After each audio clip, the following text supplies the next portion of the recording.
Sal Di Stefano, what up? Ah, Max, how you doing, man? Dude, I'm so glad to be back in your loving arms in San Jose, California. Yeah, thanks for coming. Yeah. I wanted to come down to see you, but my wife was at the time. She's now just had the baby, pregnant, had to stick around, couldn't leave. Now I have the baby. So now you're here in our studio, and I'm just sleep deprived. So Oh, man. That's all we got. But that's huge. Mazel tov, dude. Like, Thank that's you. amazing. This is your third? Third, yeah. Yeah, I have a 15-year-old, 11-year-old from a previous marriage, and then now Aurelius Jordan Di Stefano was born on the 3rd. Oh, my God. Yeah, so I got to hit the restart button. You must be busy. It's having kids is at once the most challenging, busy, expensive thing you could do, but also the most meaningful, purposeful thing. I mean, it's funny. I remember years ago reading this study that came out that said that couples that don't have kids report more happiness than couples that do have kids. And so everybody was like, "Oh my gosh," whatever, made a big deal about it. But then when you look at the actual study, what you see is that's true. But when they ask purpose, meaning, who has more meaning in their life, who has more purpose? The people with children. And I think that's really good because, happiness is great, but meaning and purpose is what's important because life is hard. It's just hard for all of us. So having those things that give you that sense of meaning, like nothing does that. Like for me, like my kids, nothing at all. So yes, life's going to be much harder, but better. Well, let me just set the stage for people listening. We're up here in San Jose, California. It's chilly out, but I just taped an amazing episode with you guys. It's going to come out on your guys' podcast, and we just got to enjoy some really delicious, grain-free, gluten-free, keto-friendly snacks from my good friend Mina over at Misfits Bakehouse. Yes, dude. So I've never tried his stuff. So you invited him over, right? He brings it out, and if he didn't tell me that they were what you just said, I wouldn't have believed it. Unbelievably delicious. Yeah, right? he's gonna blow up for sure. He's gonna blow up. Yeah, for sure. Like this is the first time I've ever had grain-free, gluten-free, and allegedly keto-friendly baklava, and it was like one of the best things I've ever had. And then we had these amaretto cookies or something. Yes, and I can, being the Italian one in the room, I can attest they tasted legit. Wow. Yeah, so they did a good job. Well, needless to say, if you guys want to check out Misfits Bakehouse, he just hooked us up. It was really nice of him. You go to misfits.kitchen, really delicious stuff if you have a sweet tooth or whatever, but you're trying to adhere to your dietary goals, which I totally understand. Really great offerings. Well, dude, so you've been really busy. Obviously, you're running an amazing business here. You've got your obligations to your boys at Mind Pump. You've got your 3 kids and your wife Jessica. How do you stay fit with all of these demands on your time? Yeah, so one of the things that I love about fitness, or especially that I loved about training people, is you want to use fitness as a tool, and it's a tool to supplement your life, to improve the quality of your life. And it's very moldable. It's very, very moldable. I can change it. I can change my training. I can change my approach based on my current lifestyle. So I'll give you a great example, right? So let's say I have things are all in order. I'm getting good sleep. Life is pretty smooth. I want to really push my strength gains. I want to really push fat loss. I want to get really shredded. Well, I can up the intensity. I can train with more volume. I can increase the frequency of my training. I can push it harder to do those things. But let's say something happens. Let's say something really stressful happens. Somebody in the family gets ill, or you have a newborn, like I do, which stressful differently. It's stressful for different reasons, right? Well, now I can use training to augment, to improve my health, to reduce stress, right? So now when I'm in the gym, I may not be training myself with the same level of intensity and volume, but I may be in there to give myself a break. I may be focusing more on mobility, flexibility. I may train myself to work on recovery, to balance out my hormones. And really and I think this is true with diet as well, it should fit your lifestyle. It should make your lifestyle, it should improve your life, not be a counter to your life. Because if you train inappropriately based on the context of your life, then training becomes just another stress. It can become another problem. It can cause issues. For example, lifting weights raises testosterone when it's done right and when it's in the right context, right? Lifting weights in a way that doesn't match the context of my life can lower testosterone. Like if you're overtraining, right? Overtraining is very different depending on the scenario and the situation, depending on the amount of sleep that you have, depending on of course, your genetics, your recovery ability, your past fitness levels. The dose has to be right when it comes to your fitness routine. More is not better and less is not better. It's not like money where the more you get, the better it is. If you don't miss that right dose, you get not only do you get diminishing returns, oftentimes you get the reverse. You can actually encourage your body to do things like store body fat. You can actually get your body to lose muscle, believe it or not, through overtraining or training inappropriately. So at the moment, because I have a baby at home and I have some equipment in my garage, which is great, that makes it very convenient. What my workouts are probably going to look like is I'm probably going to do lots of small mini workouts. So I'm probably going to find a 20-minute nap. So I may go in the garage and do a 20-minute, back workout. And then maybe later in the day, I find another 10 minutes. So now I'm going to do a 10-minute mobility workout. And I may find, and what you'll end up finding when you do it this way is you'll probably end up finding anywhere between 30 to 60 minutes a day where you can inject exercises and workouts. And really, because the question I get from people when I talk about this is, well, how do I program that? What does that look like? Is it random? And some activity tends to be better than none, so long as it's appropriate, again. But you can still follow a program. So if you have a workout that typically takes you an hour, you can just chip away at it. So I can look at my workout and I did 10 minutes of it, and then the next time I have a 15-minute break, I did 15 minutes of it, and by the end of the day, I've done my 60-minute workout. So that's probably what it's going to look like now, at least for the next few months when we're in those kind of critical, early stages of baby feeding and pooping all the time. Yeah, trying to support my wife through this whole process. And what it ends up doing when I train this way is I'm able to maintain a good level of fitness. One thing that is that's interesting that I like to communicate to people is you don't need to train quite as hard, quite as long, or quite as often to maintain as you did to get. That's what I was just going to ask you, because I feel like my more lofty fitness goals have kind of gone to the wayside during this period in which I don't really have access to easy access to a gym. But I have been under the impression that it requires a lot less volume or intensity, or maybe both, to maintain than it is to initially, perhaps put on that muscle. It does. This is true for even for protein intake even. So like studies will show that a high protein diet is ideal for building muscle. And the way they define high protein is 0.6 to 0.8 grams of protein per pound of body weight for an average weight individual. So if you're obese and you want to use lean body mass, you can eat you can eat less than that and maintain quite easily. But that's just optimal for building. When it comes to training, the same thing. If you want to gain strength, improve your performance, again, so long as it's appropriate in terms of the context of your life, you need to train at a certain intensity, a certain volume, a certain frequency. To maintain, it's usually less. So you can keep yourself in pretty good shape when things get rough just by training. And typically, it's usually around 60% of what you were doing before. And the longer you've been training, the better this works. So if you just got in shape, then it might not. It's going to be a little bit more difficult. But if you've been consistent for years and years and years, then you don't need to do quite as much to maintain. And you see this with older fitness enthusiasts and athletes that they used to train 6 days a week to maintain their bodies, and now 3 days a week does the job.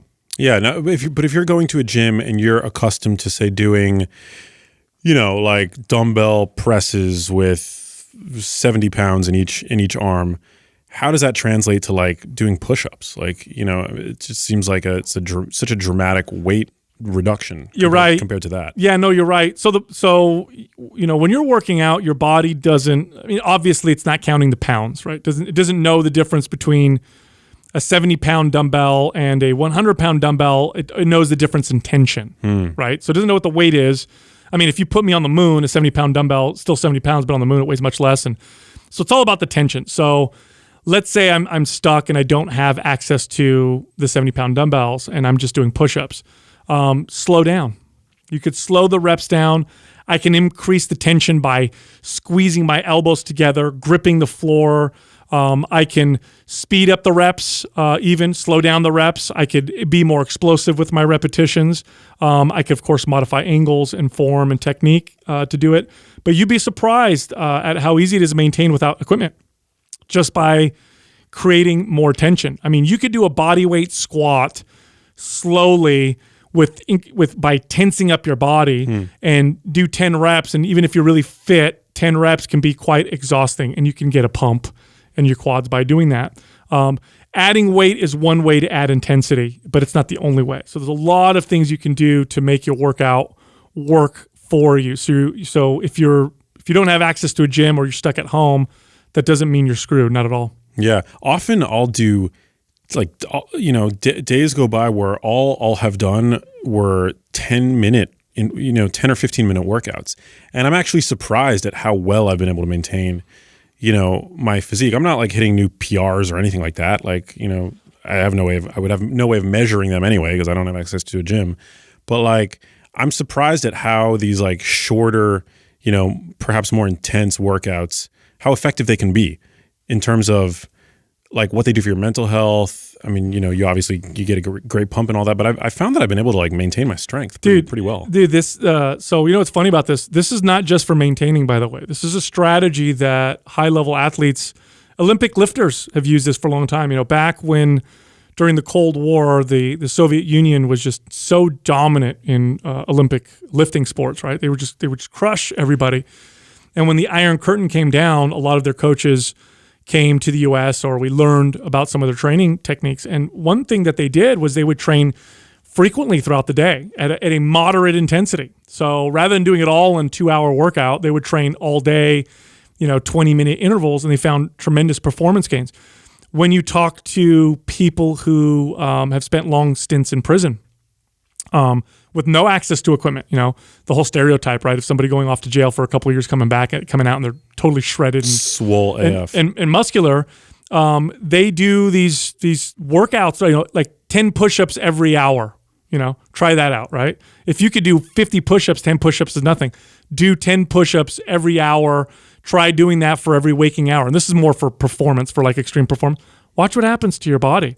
I remember years ago managing gyms. I used to have this trainer that worked for me who was just exceptionally built and strong. And I used to love, and I still do this, I still love learning just different nuances and different ways that people train. And I remember watching this guy in my gym. He was a front desk guy, actually, and again, real muscular, fit guy. And I remember watching him every once in a while on break. He'd go to the weight area, he'd load up the barbell and do 1 set or 2 sets of bench press, then he'd go back to work. And he'd do this like throughout the whole day. And this guy could bench press. It was like twice his body weight or something like that. So strong. I remember thinking, this can't be how he trains. I thought maybe he's just bored. And I hung out with him one day and I said, man, you're so damn strong.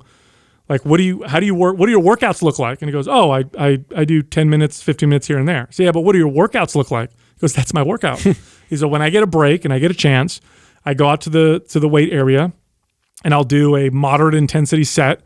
And it works really well. So I tried it, actually tested it out. And it was, for me at the time, one of my big goals was to be able to bench press 350 pounds. This was back in the day. I can't do that anymore. Jesus. But I could never get to it. I could never get to this weight. That's how I got to that weight. I actually tested this out and was able to get tremendous benefits from it, strength gain. So it's not just a technique for maintaining fitness or a substitute for actual workouts. If you want to push your performance, give it a shot. Here's one way to do it. This is one strategy. If you have 6 hours to kill, or you're a fitness fanatic, I know most people are like, that doesn't sound like fun, but for fitness fanatics, it sounds like a blast. I know it was for me. I did a 15 or 20 minute workout every other hour from 9 a.m. to, I did it for like till 6 p.m., right? So 9 a.m. I did 2 sets of bench press, 2 sets of squats, and 2 sets of barbell rows. And I picked a weight that was not high intensity and it was kind of like moderate high. So I would do 8 reps with something that I could probably do 12 reps with, right? So I did that at 9 a.m., then I did it again at 11 a.m., and so every other hour. And first off, wasn't that hard, so I didn't feel that hard. I felt fine going out there. Didn't have to warm up after the first or second trial. I thought I'd have to warm. I didn't have to, just go out there and did it. I noticed that my strength actually went up halfway through. So by the third or fourth one, I felt stronger, which is kind of interesting. Probably a central nervous system adaptation of some sort. Could also be like a circadian aspect that you've discovered inadvertently. Maybe you're maybe stronger later in the day. Yeah, well. that's a good point. I didn't think of that. As it got later, I started to get a little bit fatigued, but otherwise I was able to perform all the reps, all the sets. By the end of the day, if you added up all the reps and all the sets I did, it's way more than I would have ever done in any single workout. I was not sore or barely sore the next day, so I did tremendous amount of volume, more than I would ever do in my traditional 1 hour or 1.5 hour workout. I was barely sore the next day. 2 days or 3 days later, I did my normal workout, and I was stronger. I was stronger in everything in a very short period of time. So it's got some pretty extreme performance enhancing benefits as well. It's not just for, I can't get to the gym, so I want to do something. It can go both ways. Would one of the potential downsides, though, be that you're not getting sort of the more cardio side of the workout that you would typically get doing an hour-long workout where you're compressing a bunch of different sets together within the span of an hour? So it's stamina and endurance? Yeah. Well, it depends, right? So now if your performance goals are stamina and endurance, let's say you're a triathlete or a runner, yeah, you're right. You're not going to get those kind of benefits. If your goal is strength, muscle building, and metabolism boosting, you're going to get tremendous benefits from doing it that way. If your goal is to build resiliency, okay, because there's a different type of stamina, right? There's the stamina that says, I can go 2 hours nonstop. Then there's the stamina that you see a lot with blue-collar workers, where they're not going like super intense for an hour, but they're out there swinging a hammer or using a shovel for 8 hours. It's a different type of stamina, right? It's a type of resilience. You're going to build a lot of that by training this way. So, but yes, training adaptations are pretty specific to the way that you train. But one thing I will add, for most people in the context of the modern American life, if you had to pick one, I guess, goal or thing to go after that would protect you against the ills of modern life, which are obesity, diabetes, metabolic disease, that kind of stuff. And then, of course, you sprinkle in there that we tend to be very busy, but we also tend to be very sedentary. And then you add in the factor that we're surrounded by food, and it's easy to get to, and it's inexpensive.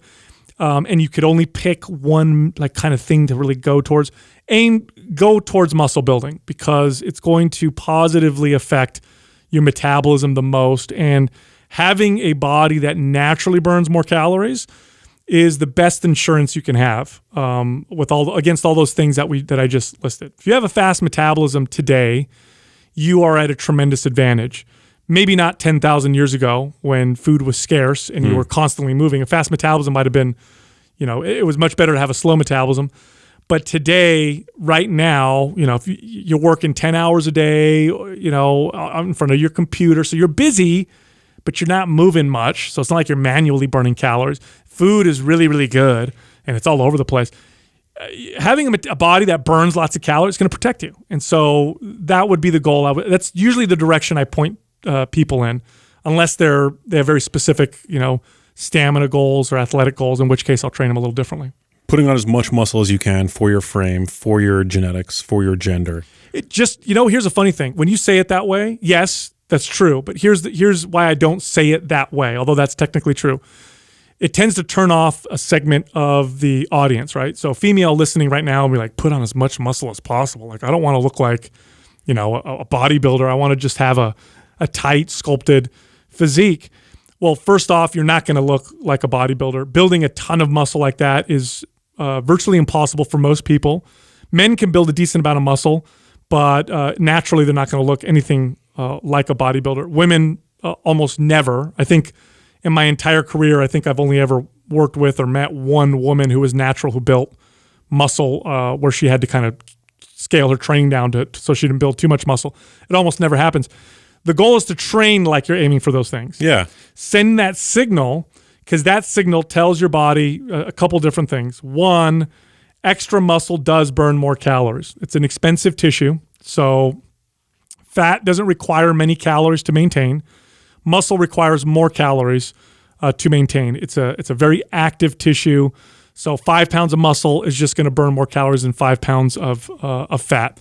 Now, I know the science says it's not a ton more calories, and people will argue with me sometimes and say, well, a pound of muscle only burns like, to maintain an extra maybe 5 calories or something like that. And okay, here's the problem with that. Yes, that's technically true, but first off, human metabolism is the second most complex mammalian metabolism in general, one of the most complex things we've identified in the universe, right? The human brain being up there above that. Below that, it's metabolism. And metabolism is hard to measure.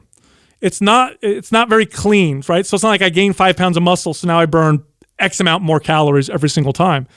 The metabolism can be very efficient or non-efficient with its calories. There's a lot of ways that the body wastes calories, either through heat production or other processes that we haven't really fully identified. So just training and eating in a way that tells your body to burn more calories. You burn more calories by having more muscle, but you also burn more calories because your body has decided to become less efficient with calories. I mean, there's studies that have been done on prisoners of war, POWs, who were able to survive on like a few hundred calories a day for years. But if you look at their lean body mass and you do the math, it didn't necessarily make sense. Their bodies had learned to be extremely, extremely efficient. There was another study that was done years ago, really, really interesting one on modern hunter-gatherers. I think it was the Hadza tribe, and they found that they didn't burn that many more calories than the average sedentary Westerner, even though they're hunter-gatherers. And you think, I saw that. How's that possible?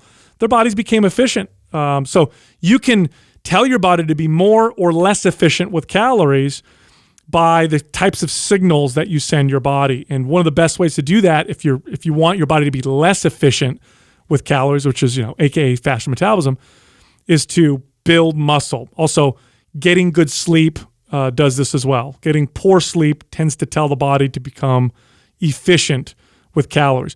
Chronically dieting tells the body to become efficient with calories. So when I use the word efficient, think of it this way, right? So imagine you're driving a car, like it's some kind of an advanced AI car that adjusts its engine and its gas mileage based off of how you use it.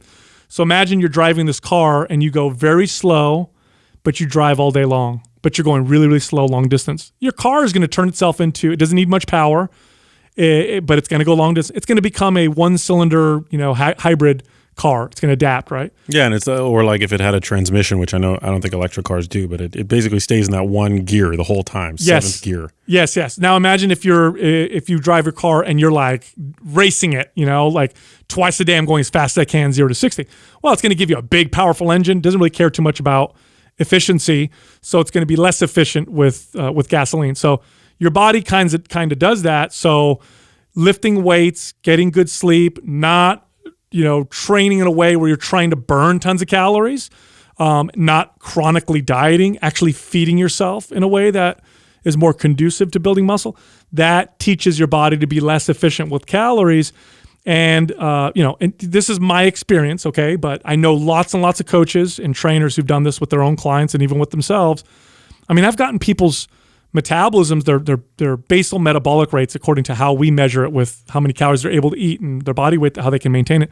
I've gotten people to boost it 500, 800, 1,000 calories. Imagine if your metabolism was 800 calories faster on its own. You know how much cardio you have to do to burn 800 calories? It's like 2 hours of intense cardio every single day. Imagine if you just burn that many more. I had a client years ago who was she competed she did marathons, and then she wanted to do bikini competitions where they diet down, get real lean, and do that whole thing. But when she came to me, she was lifting weights 3 days a week, running 6 days a week, and then also doing extra stuff, Pilates and that kind of stuff. And she had chronically dieted herself down to the point where she was doing all that activity. So lifting 3 days a week, tons and tons I think she was running something like 5 miles on average every single day, which is quite a bit. So lots of exercise, cutting her calories.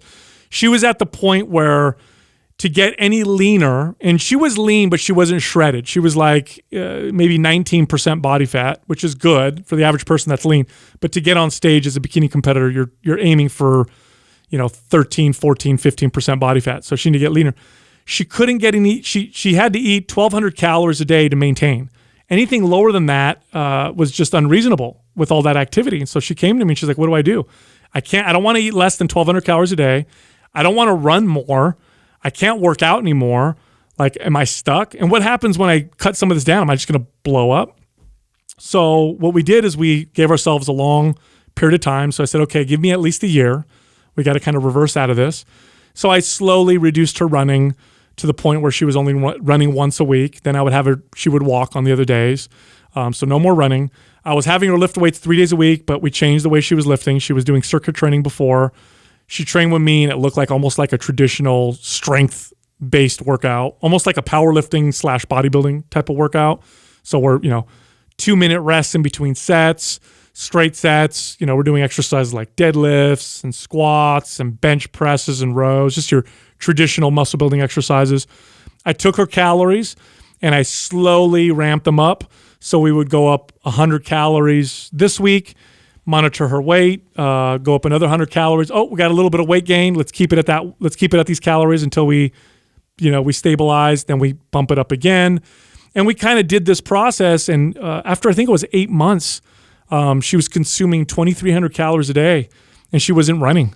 And she was lifting weights 3 days a week and that was it. And then she was able to diet down from there and she was able to compete because now she was going from 2,300 calories instead of 1,200 calories. So that's just one example of, the strategy that, I'm kind of highlighting here. Yeah. Where does, one of the things I love about you and your cohorts is that your motto is seek health and aesthetics follow. Yes. Which I love because I feel like that's something that is just, it's so ironic that health would be so frequently overlooked within the fitness community at large, but it's not for you guys. So my question is, where does aerobic exercise fit within the exercise regimen that you guys prescribe? And I make the distinction between aerobic and cardio because you don't necessarily need to do cardio to get in that aerobic exercise, but for people who are like maybe spending more time sedentary these days, don't quite have access to a gym with the ease that they used to. Like, how do you integrate and how important is it to integrate aerobic exercise into your week? So 2 things. So I'll address the seek health and aesthetics will follow first, and then let's talk about aerobics or cardiovascular exercise within that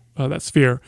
So the reason why we say that about health is because we're from the fitness space, and the fitness space from a perspective of the people that work in fitness, so like trainers, fitness influencers, people who run gyms, that kind of stuff, tend to have some of the worst health that you'll see. Now, I don't mean worst health in terms of obesity and that kind of stuff, but I mean in terms of relationship to their body, relationship to exercise and diet. You see lots of eating disorders. You see lots of body obsession and just unhealthy obsessions with these types of things.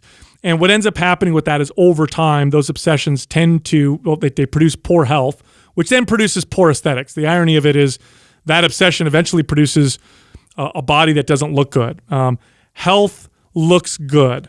Poor health looks bad. Now you can get away with poor health and chasing aesthetics for a while by maybe taking anabolic steroids and, by punishing your body, by doing extreme diets, but over time that'll fail. Once your health fails, you don't look good anymore. And ultimately, the reason why we think something looks good anyway physically is because, naturally, evolutionarily speaking, it exemplifies good health, right? Why do we like a nice midsection on a man and wide shoulders? Well, that shows high testosterone, good athletic performance. Like, why do we like in women to have a certain hip to waist ratio? Why is there this universal hip to waist ratio that looks good? Well, we know that actually strongly correlates to successful childbirth and healthy offspring. So that's why we find those things to be attractive in the first place.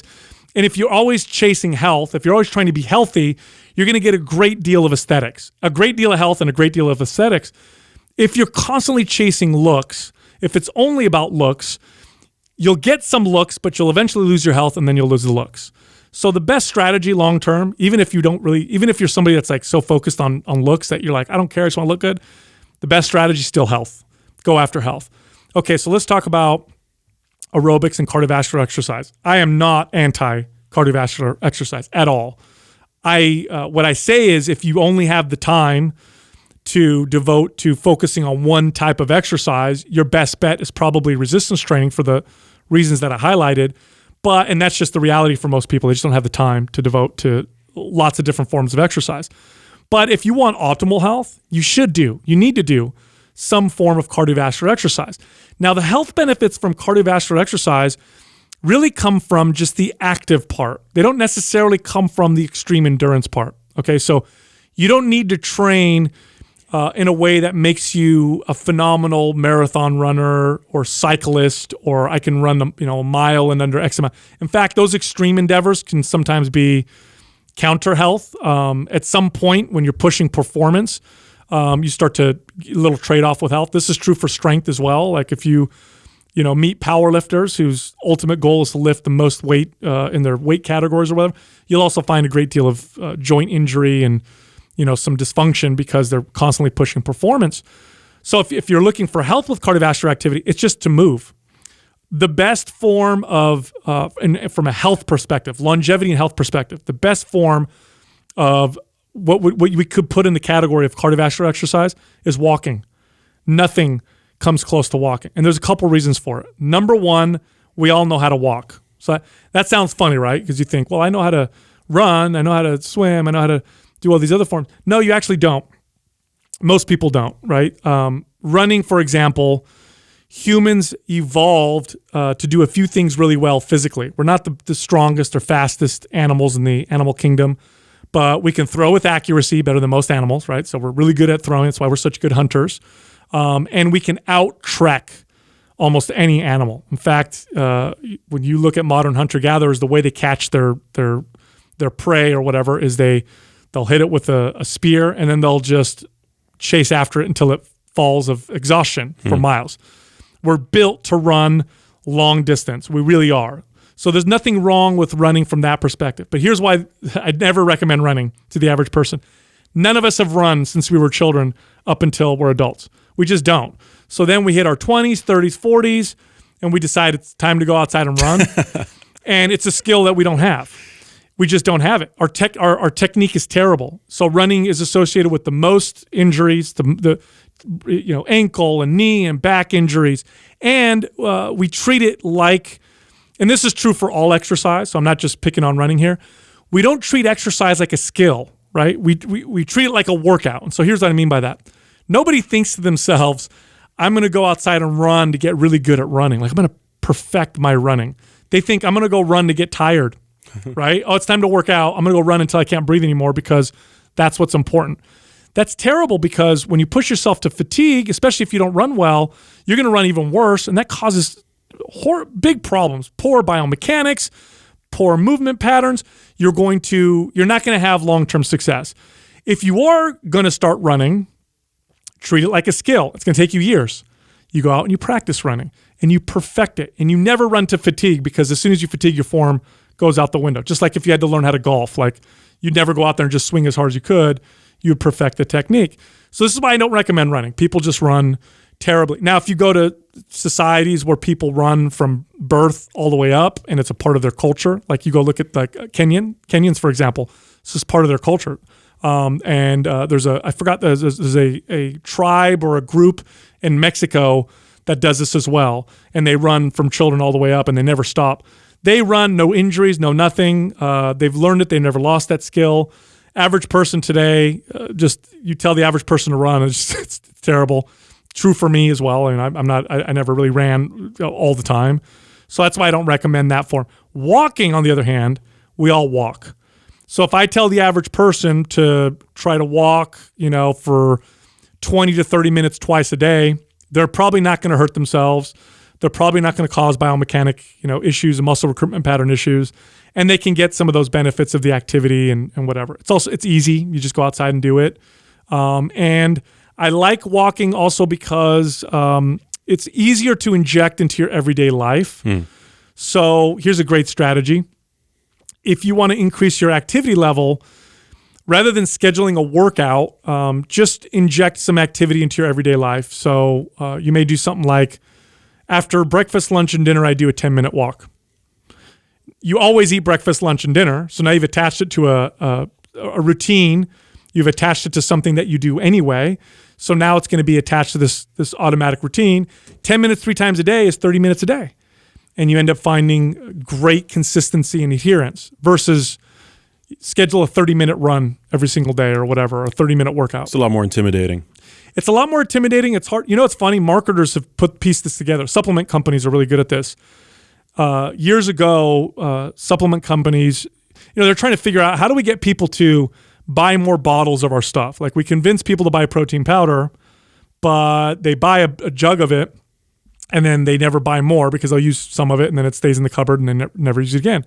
So years ago, the muscle building, protein powder community figured out that it would be great to convince people that they had to take protein right after they worked out, right? Like this is the most important thing. Like you have to have protein after you work out. It's the what do they call it? The anabolic window, right? You remember that? They sold it so hard that, when I was a kid, I thought if I didn't have protein right after I worked out, it was a wasted workout, in fact. I used to think that way too. Yeah. It was actually brilliant because what they did is they took all the people that worked out and they attached this protein powder to the ritual that they already did. And protein consumption went up and people bought more because they brought their protein shaker cup with them and their protein with them. Just decades of protein paranoia. Yes, exactly. Permeating our culture. Exactly. This is also why medications, they'll say first thing in the morning, right before bed, with lunch, even if you don't necessarily have to take it with food, it helps people stay consistent. So if you can attach your cardio to daily activities like, my favorite's breakfast, lunch, and dinner. 5 to 10 minute walk after each meal. That's what I'll do. Super easy, and I find myself being very, very consistent versus trying to schedule out, a workout or whatever. Probably really good for your mental health as well. It is. Also, and I'm sure you're familiar with these studies, what do they call them, postprandial activity, or preprandial or postprandial, I think that's, if I'm using the right terminology, activity.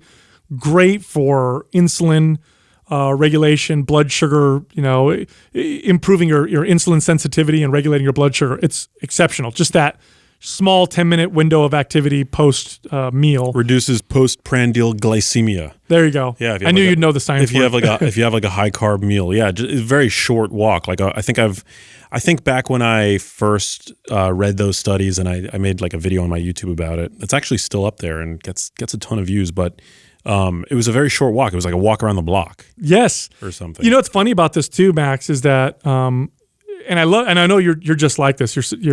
You're a fanatic about learning this kind of stuff like I am. One thing that I did a long time ago was I looked at practices that I would find in common in many, many cultures, practices that have lasted a long time. And oftentimes if a practice has lasted that long, if it stood the test of evolution, because there's biological evolution, but there's also evolution of ideas, right? Why does an idea last so long? Because there's probably some kind of benefit, either emotional, psychological, spiritual, or oftentimes physical or health benefit. Many, many, many, many cultures take a walk after eating dinner. Many of them. It's a cultural thing. I know in southern Italy, this is a thing.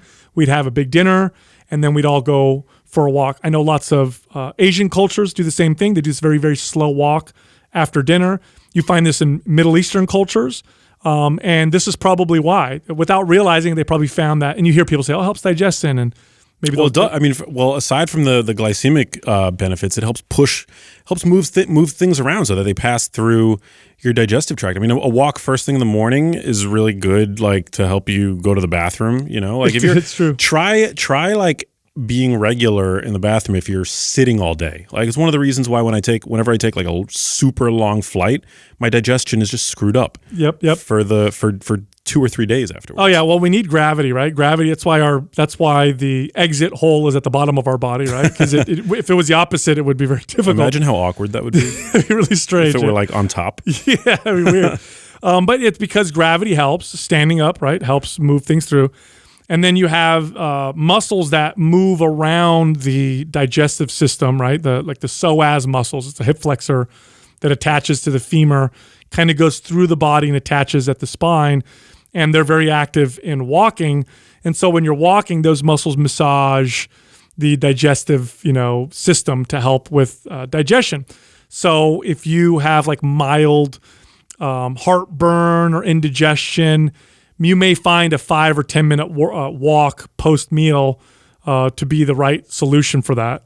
It actually makes a big difference. And then again, from a trainer's perspective, it's in my experience, people are much more consistent doing it that way. And that's my favorite form of cardio for overall health. But I'm not knocking the other forms of cardio. I think they're all legit. They're all good. Cardio tends to be repetitive in nature. So like cycling is the same thing over and over again. Swimming, same thing over. Running, same thing over and over again. Rowing. So whatever form of cardio you do, you want to make sure you have good technique because overuse injuries can happen, especially if it's a form of cardio where your movement isn't, perfect. So make sure you've got perfect technique, and you don't need to go to fatigue unless your goal is like lots of endurance and stamina, like athletic goals.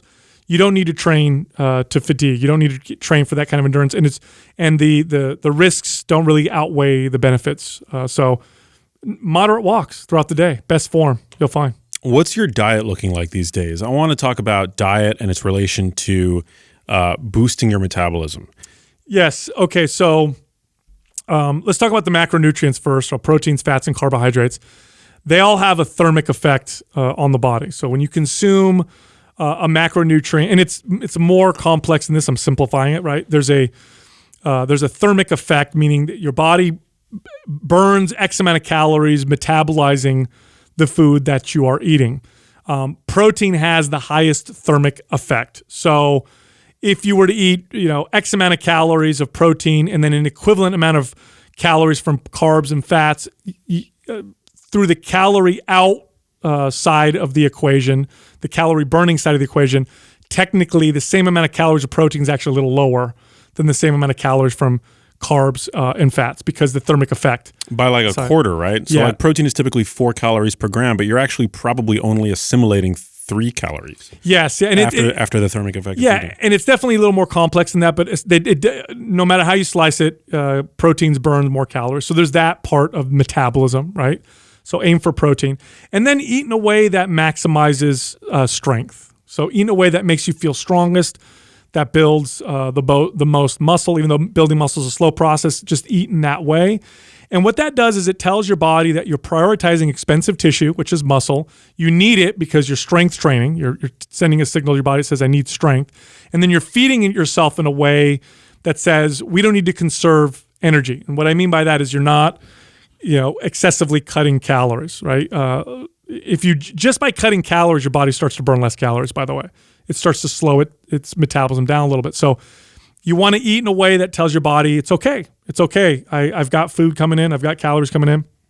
So you want to, if your goal is to burn body fat, you do need to be in a calorie deficit, but it's a good idea to inject some higher calorie days in your diet, or it's a good idea to have a diet break. They did a study, in fact, where I don't remember how long the study ran, but they compared a straight, like let's say 12-week diet to a diet that included diet breaks where they would have a couple days where the calories were higher, or a week in between, every 4 weeks or something like that where there was higher calories, and everything else being equal. And they found that the calorie break group burned more body fat and built more muscle, and I would surmise probably had a faster metabolism at the end. This is what I found with clients that I've worked with as well. So if your goal is fat loss, you have to be in a calorie deficit.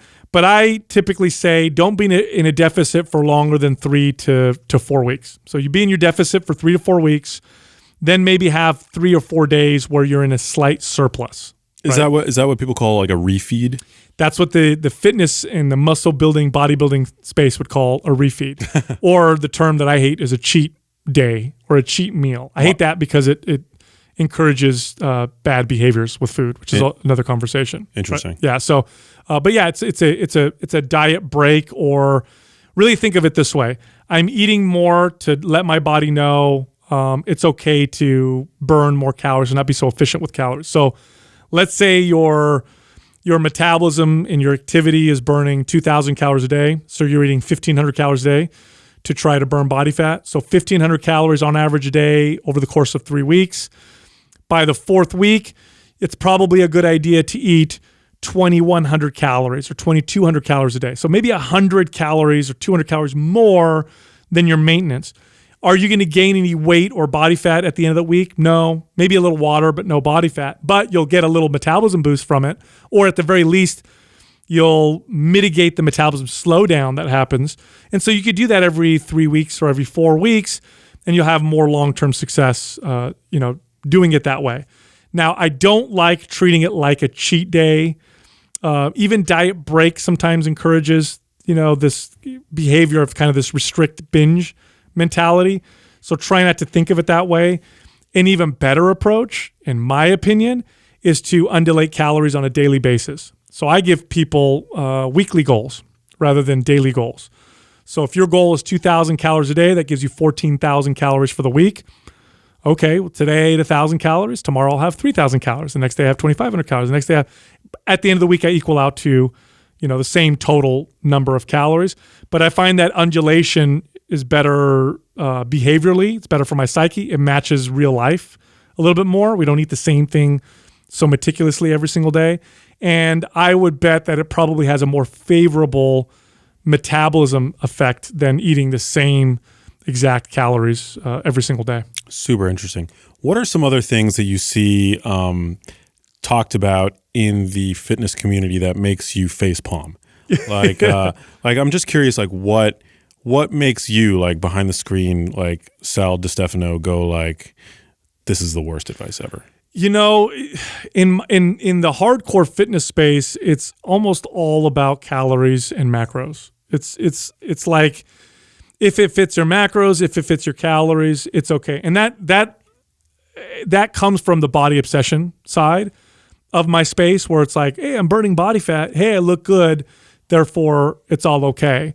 Artificial sweeteners is a good example, right? 0-calorie sweeteners. So they'll say, hey, these diet sodas, because they have no calories, go to town. Enjoy yourself with them.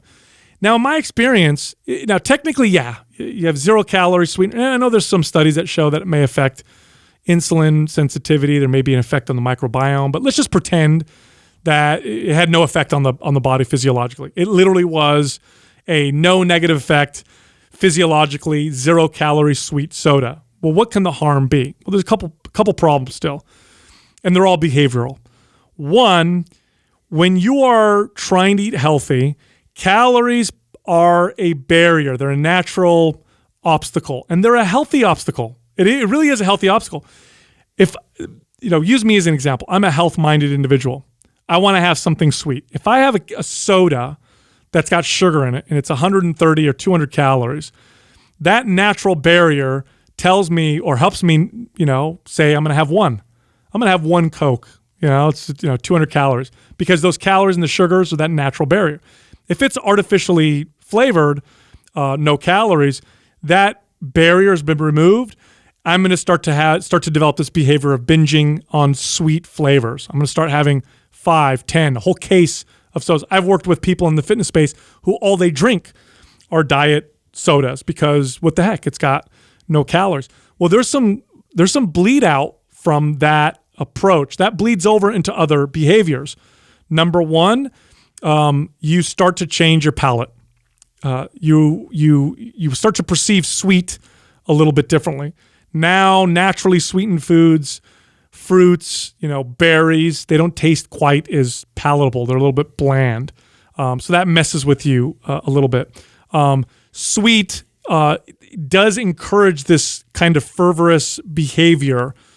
Anything that's palatable encourages this kind of fervorous behavior. So think back to the last time you binged on something that tasted a lot, right?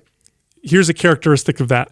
Let's say you're eating a bag of chips. That's my food, right? If I eat chips, for me is like, that's binge food. I'm going to eat, and I'm not going to stop until it's all gone, right?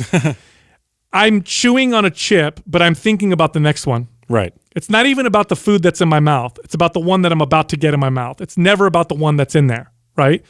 That's a behavior that is terrible for long-term success with nutrition. It just doesn't work. I'm not savoring and enjoying the food that is in my mouth. There's a reason why people who are, bakers, who bake things from scratch, tend to not have the same problems as people who eat processed baked foods. That barrier of baking the food and taking your time and savoring it. And then you take a bite of the thing you just spent 2 hours making, and you're not going to scarf it down. Yeah. You actually sit down and enjoy it, maybe with somebody that you care about or your friend. And like, hey, dude, try these out. My grandma made them from scratch. It's a recipe from Italy or whatever. And you're enjoying, you're savoring it. That binge mentality, binge behavior is not about savoring. It's not about enjoying the food. It's about, I got to get the net. It's almost like a drug, right? Looking at foods like calories and macros, and if this doesn't have calories, it's all good, encourages those behaviors. This is why the studies on artificially sweetened foods never show weight loss. They never do. Now, if you control all the calories, they do, because if I take out 200 calories worth of soda and replace it with 0 calories worth of, Diet Coke, yeah, you'll start to lose weight. But in the real world, it never works out that way. What ends up happening every single time is people cut out their normal soda, replace it with diet soda, replace the calories with something else. Yeah. Behaviorally speaking, it screws them over. I think that distinction is so important that, you'll get shit from people in the fitness community if you call out artificial sweeteners, but the fitness community is a self-selected population of people who are, by definition, highly vested in their fitness, yes. And they're paying attention to what they're putting in their mouth. But in the ad libitum feeding environment, like in the free living real world environment, I think it's super important to study what these drinks do to our behavior. Not my behavior, not your behavior, because you're hyper conscious. You're already aware, of how food affects you and your hunger signals and all that. And, when to compensate if you've had an indulgence here, you maybe remove, some calories or some food from, at the end of the day. But that's not the way that most people think about what they put into their face. No, and let's look at the fitness space. Some of the worst eating behaviors and food relationships I've ever seen were in the fitness space. You're talking about people who will go on a 16-week, extremely strict diet and workout regimen. I mean, they are weighing and measuring everything, even the water that they put in their mouth so that they can go on stage or take a photo shoot for their Instagram and look just insanely shredded or whatever. The second the goal is hit, the second the content, like Max, I'm not exaggerating. I've seen female bikini competitors who hit the stage at 115 pounds, 120 pounds, shredded, gain 30 pounds in a month. Wow. Like of water and fat. You want to know what's crazy about that, by the way? There's some interesting studies. When you do that yo-yo, where you go extreme in one and then in the other direction. So we know that the human body, when you gain body fat, essentially it's fat cells growing, right? You don't add fat cells to your body. I mean, you do, but there's really only 2 times you do that in your life. It's when you're going through puberty or in the 3rd trimester of pregnancy, we've seen this happen. For the most part, fat cells shrink or they grow.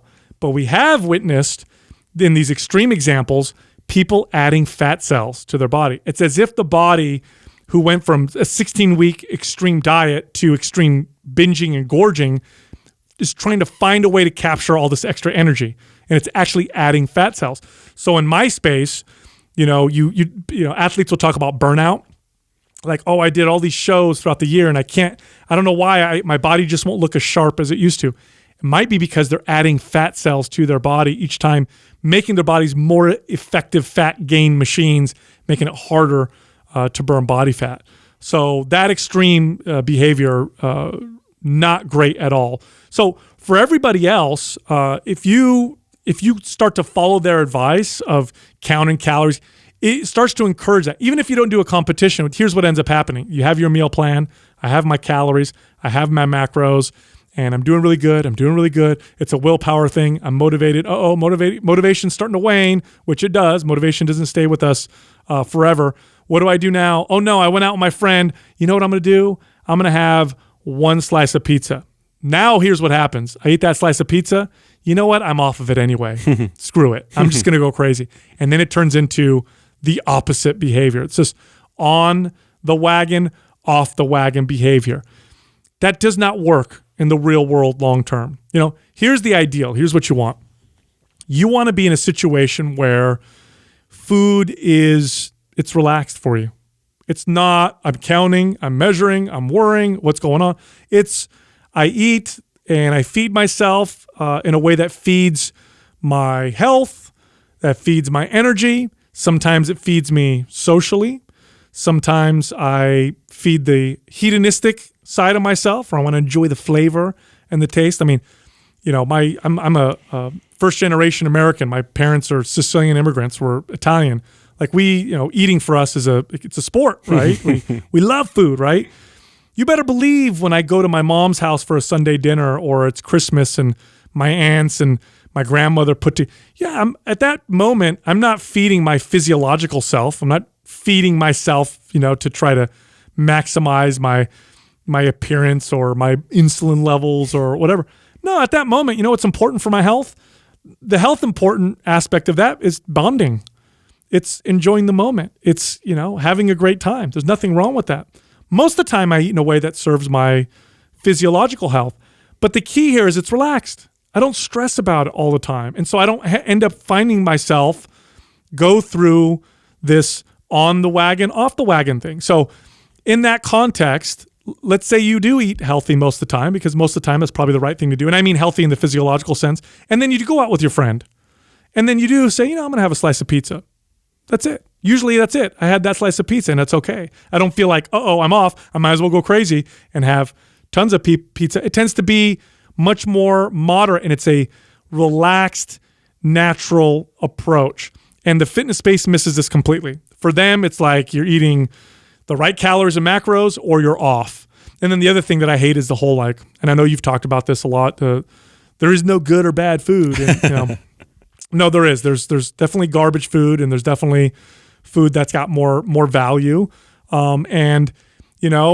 Heavily processed garbage food usually is pretty bad. The only time I could think of physiologically, it's always bad. But the only time I could see any value is if maybe, I'll give you an example. It's just hilarious. When I was a kid, I used to go to my grandma's house all the time. And my grandma usually didn't buy snacks or anything like that. She's old school Italian, right? So she would cook lots of foods. But one time when I was a kid, she took me to the grocery store and she said, hey, why don't you pick something? And so I saw this box of crackers, and it had this picture of this little cute chicken on it. Chicken in a biscuit crackers. That sounds disgusting. You ever eat these, by the way?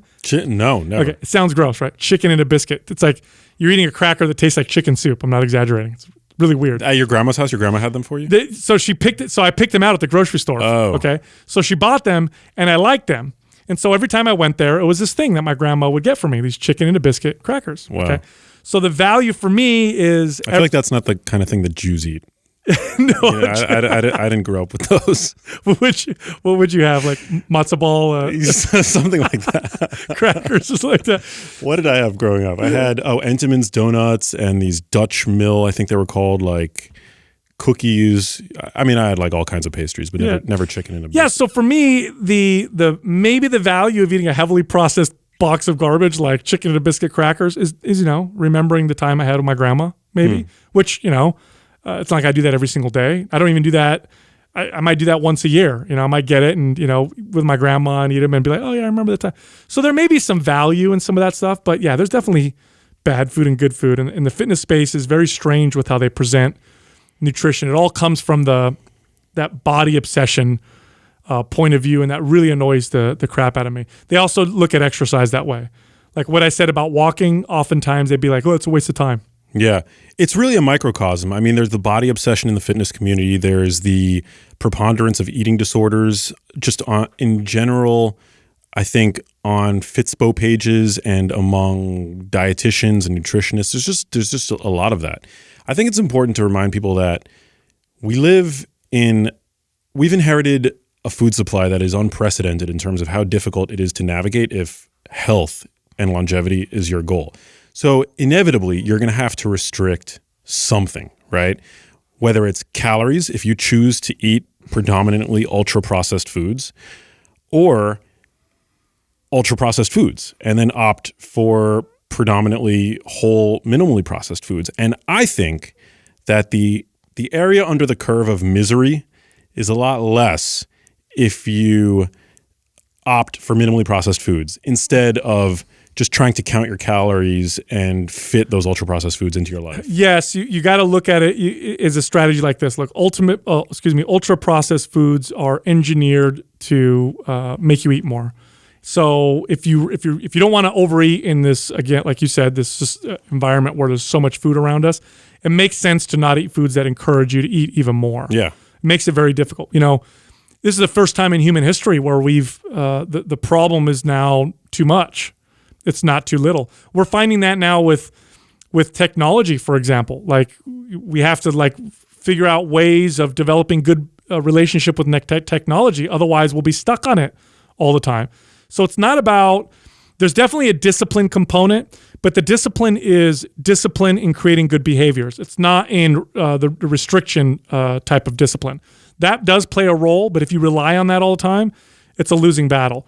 What you do instead is you want to develop discipline around good behaviors that encourage you to eat in ways that will benefit you, because that's the challenge nowadays. The challenge is not too little, it's too much. So you have to have a good relationship with food. Mm-hmm. A good relationship is eating, for the most part, healthy, but being okay with it and actually enjoying it. And let me put it this way. If you enjoy eating healthy, you never diet, right? Yeah. You never have to fight it. It's never a problem. It's just you enjoy it. Now, I know some people listening are probably thinking, well, how do I do that? Like, how do I enjoy asparagus like I enjoy, Doritos? It's a different kind of enjoyment. Well, also freaking cook it well, season it well. Yes. I feel like a lot of people just don't know how to do that alone. You're right, but I'll push back on you with that, Max. You can season asparagus however you want. It's not gonna compete with a bag of Doritos, right? Fair. But that's part of the problem is that we've taken food and we've just been conditioned this way. The value that we place, there's a lot of value that comes with food, but we forget about all the other values, and the only value that we consider is palatability. How good does it taste? That's the value. How good does it taste? There's a lot of other things, like how does the food make you feel? What kind of energy levels do you get? How does it affect your digestion? How does it affect your skin? How does it affect your athletic performance? When I was a kid, I hated meat. I hated the taste of meat. I hated it so much. My mom, when I was a kid, she jokes around that I'd have a piece of meat and I would chew on that same piece of meat for an hour because I couldn't stand, I don't want to eat anymore. Now, today, I love the taste of meat. Why do I love the taste of meat? Probably because I've associated it with increased muscle and performance, and now that I've got those benefits and I've made that connection, now it's a different relationship with meat, right? So you can develop different relationships with food by identifying all of the benefits that food provides. When I go on long trips, my digestion tends to be a little off whack. When I come home, I crave vegetables, steamed vegetables with olive oil. That's it. Why? That helps my digestion the most. But I actually crave them because I've now created that association, that strong connection with them, that relationship with those foods because of those benefits. So, one way I did this with clients, and you can even try this, if you're listening, you try this at home, is keep a food journal, and in the journal, identify how you feel before, during, and after, and then even the next day after certain meals. So, I feel a little irritated right now or annoyed, or I feel a little stressed out. I'm eating this. While I'm eating it, I feel this way. Afterwards, an hour after, I feel this way, and then the next day I feel this way. And what you might find is that some of these foods that might not be as palatable as others. So you may say to yourself, you might not say, oh my God, I love the taste of whatever, but you may say, oh man, I felt energized afterwards. I don't feel as bloated as I normally do. Or I felt sharp. I had a good conversation with my husband, or I went and did some work and I wrote this great paper or whatever. I slept really good. And if you do that enough times, you end up starting to value the foods for those types of things, and then you'll start to find that you appreciate and then enjoy them over time. So you can actually train yourself to do this. Food manufacturers know this, by the way. They make associations all the time, like beer, right? When you look at beer commercials, it's like parties and chicks and I'm at the beach or whatever. They've done studies where they've served people like ice cream in different types of containers. Like there was one study I loved where they served people chocolate ice cream in bowls or in little toilets. So they little clean toilets, but little toilets. And they said, eat as much as you want. And people ate way less when it was in a little toilet, obviously because they associate it with, things that aren't so tasty or whatever. Yeah. So you can do this with yourself that's what I mean by the discipline with the behaviors. And over time, you start to develop a great relationship to food. And if you do this consistently and you're patient with yourself and you're empathetic with yourself because you're gonna waver back and forth, you'll find that after a certain period of time, you're eating better and it's not stressful and it's natural. And that's a long-term approach. Yeah, you got to think past your tongue. Yes, absolutely. Absolutely. Well, dude, I love any chance I get to hang with you. Thank you so much for being back on my show and for always being so willing to having me on yours. It means a lot. Where can listeners, before I get to the last question, find you on social media? And where can they check out your programs? Because you and the Mind Pump guys, you've got all these awesome offerings that I'm sure my listeners would love to check out. Yeah, so we have a lot of different programs, and they're designed for different goals and different people. So different fitness levels, access to equipment. We have at-home workout programs, and we have those that utilize gym equipment. You can find those at mapsfitnessproducts.com. You can find me on Instagram at MindPumpSal, and then the podcast is Mind Pump, and that's where you'll get the most of our free information. We answer fitness questions on most of our episodes, and we have really, really good guests on the show. Not often. We're very picky with our guests, but you'll find Max on our podcast relatively regularly. He's one of our favorite people. Love that. You're such a great follow on social media. I know I've said this when you have been on my show previously, but people should definitely go and check you out. You do these incredible... It's a brilliant social media strategy. I don't know if this is intentional, but you do these brilliant meme streams where you'll have 20 hilarious. You're a very good meme curator too, because there's a lot of memes out there, but yours are always so good. But then you drop in your freaking socio-political ramblings, which are always great. They're not ramblings at all, but it's just a great sort of Trojan horse to get people to listen to your musings. Dude, you know what just happened what happened with that? What? You're gonna trip, right? So you're right. I like to do that, and I got shadow banned on Instagram. No way. Yeah. So my stories, on average, would reach 15 to 20,000 people as of the record. Well, before I got shadow banned, right? On Instagram. And then I would, every once in a while, I'd do these kind of, musings about, socioeconomic issues, politics. I'm pretty independent with my views, so I don't go one way or the other.